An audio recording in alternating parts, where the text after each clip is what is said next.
Nanindigan si Senate President Franklin Drilon na may otoridad ang Senado na imbestigahan ang maanumalyang transactions and practices ng ilang mga government officials. Ito ay kaugnay ng investigasyon ng Senate Blue Ribbon Subcommittee hinggil sa umano'y overpriced na Makati City Hall Building 2. Ang buong ulat hatid naman sa atin na aming kasama si Sam Ramirez mag-uulat mula sa Senado live via phone patch. Sam? Magandang hapon din sa iyo, Princess. Dagdag pa ni Senate President Franklin Drilon, may dalawang dahilan para sa mga isinasagawang investigasyon ng Blue Ribbon Committee. Una na rito ay yung tinatawag nilang in aid of legislation dahil sa pamamagitan ng mga hearings ng Blue Ribbon Committee ay nadetermina kung aling mga batas ang kailangang i-review o amyendahan. At pangalawa ay nagsisilbing forum din ang nasabing komite para sa paghahanap ng katotohanan.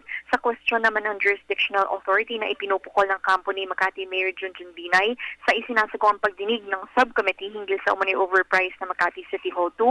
Ayon kay Drilon, base sa kanilang rules, lahat ng mga issue ay nakadelegate sa subcommittee.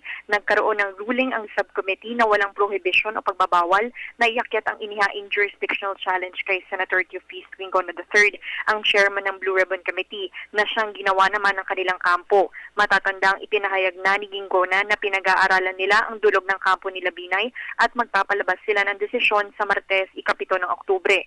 Sa usapin naman kung dapat bang i-cite for contempt si Mayor Binay dahil sa 2 beses na hindi pagdalo sa pagdinig ng subcommittee, sinabi ni Drilon na dapat ma-resolve ito ng Blue Ribbon Committee o yung Mother Committee.